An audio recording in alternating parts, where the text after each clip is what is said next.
isa po to sa available. 196 square meter. Ang location po niya is dead end po ng kalsada. So ito po yung road ng Yellowwood. And then ito po yung available lots. Sa left side po niya is may harang na po. Kumaga end lot na po siya. Dead end na po siya. Ibang owner na po yung may-ari sa kabilang side. Ibang property na po. Pero within Greenwoods pa rin po ito. 196 square meter from that portion, from that end ng bahay na yan, up to that corner, up to that end.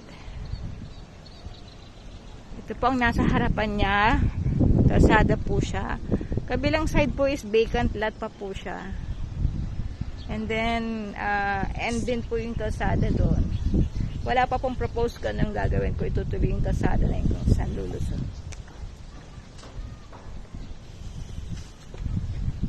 So, ulitin ko po, isa po ito sa isa sa available.